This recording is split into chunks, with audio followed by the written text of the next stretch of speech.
हाय।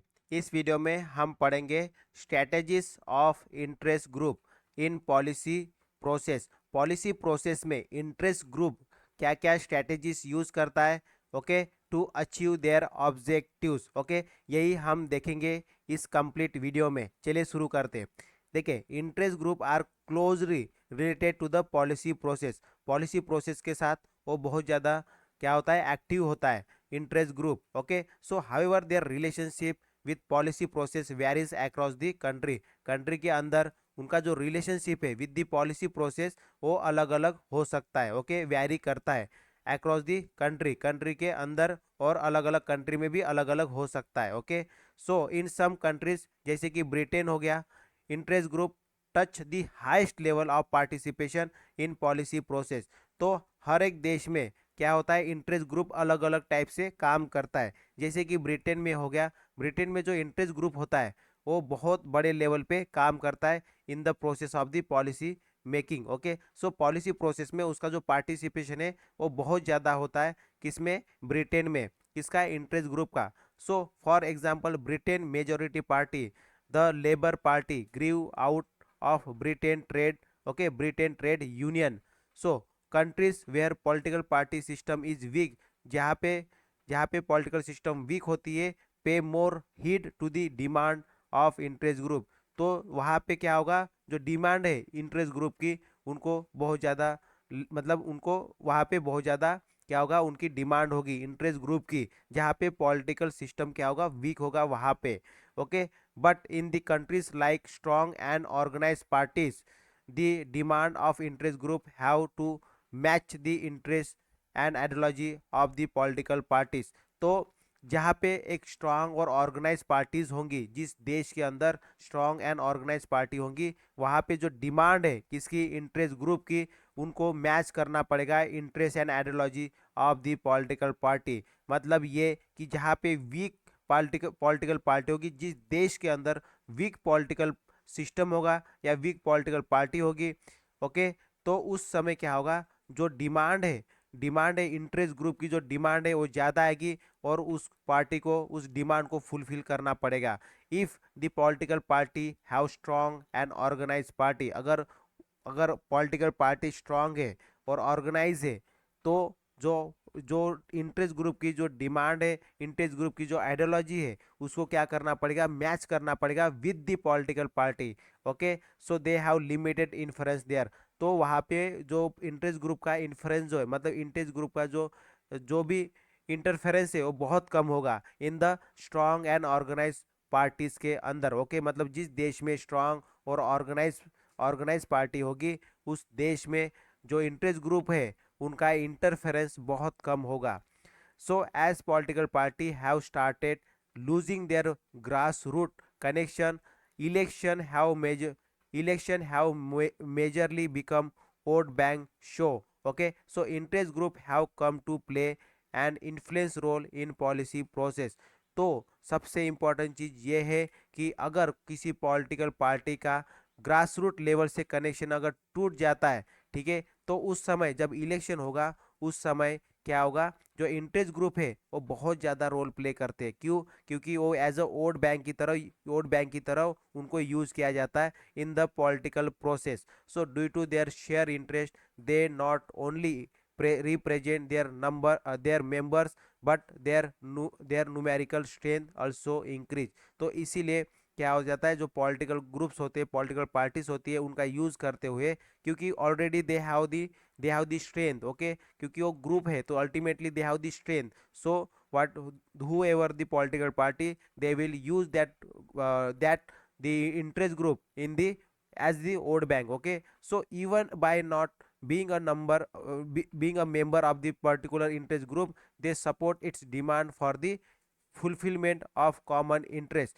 तो क्या होता है, वो पॉलिटिकल पार्टी के मेंबर नहीं होते, फिर भी वो क्या है, जो भी उनके कॉमन इंटरेस्ट जो होते हैं, उस इंटरेस्ट ग्रुप के जो भी कॉमन इंटरेस्ट होंगे, वो क्या करेंगे, उसको फुलफिल करेंगे। This multiply their significant manifold.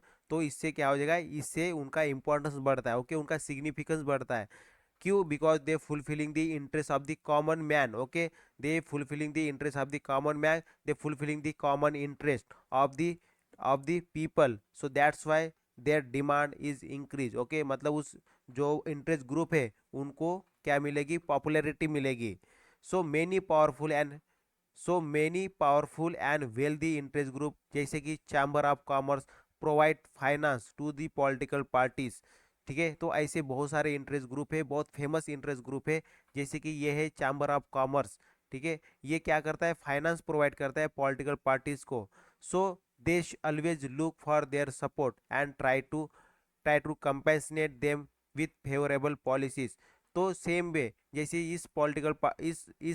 इस इंटरेस्ट ग्रुप ने किसी पॉलिटिकल पार्टी को अगर फाइनेंस किया है, तो अल्टीमेटली ये जो ग्रुप है ये क्या चाहेगा कि हमें भी ये जो पार्टी है ये क्या करे? सपोर्ट करे, सपोर्ट थ्रू दी कुछ फेवरेबल पॉलिसीज ले आके, ओके, उनके फेवर में कुछ पॉलिसी बना के हमें क्या करे? सपोर्ट करे। Okay, so interest group like farmers associations, though not wealthy in assets, have a strong support base. So their large membership base act as a vote bank for political parties, and their interests are kept in mind in policy process.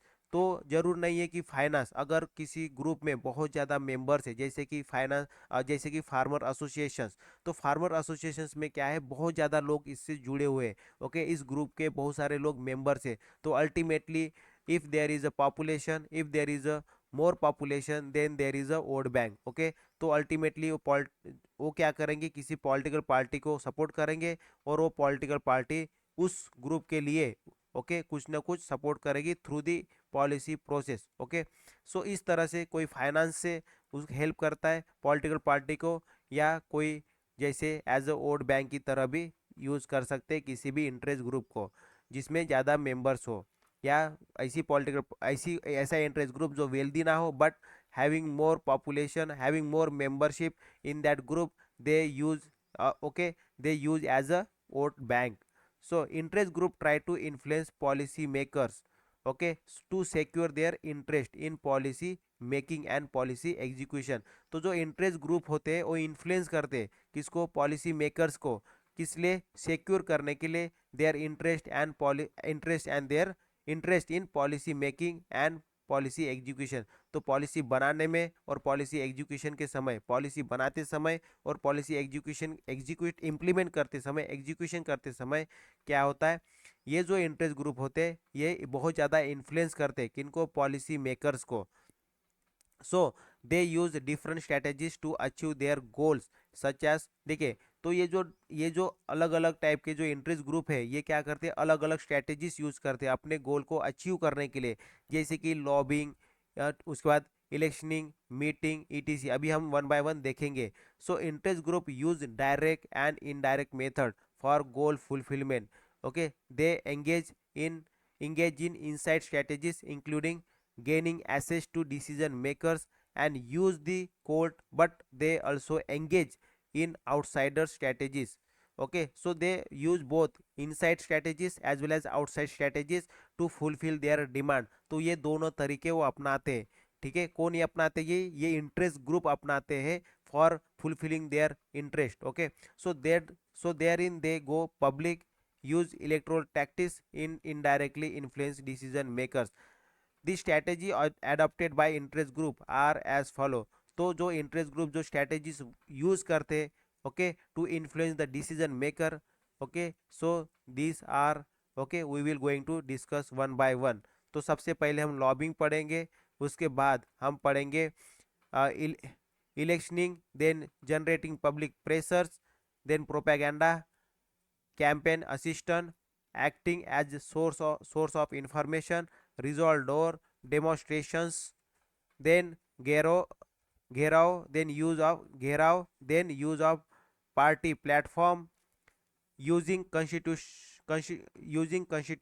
as lobbyist, then litigations, at last building alliance. तो इन सबको हम, okay, one by one अभी पढ़ेंगे, okay. तो next video में मैं शुरू करूँगा यहाँ से, ओके, लॉबिंग से, फिर हम एक दो वीडियो में कंप्लीट कर देंगे, okay. All this method use by all this strategies use by interest group okay, interest group in policy making process. So next video में हम पढ़ेंगे lobbying. Okay, so that's all for this video, thank you, bye bye.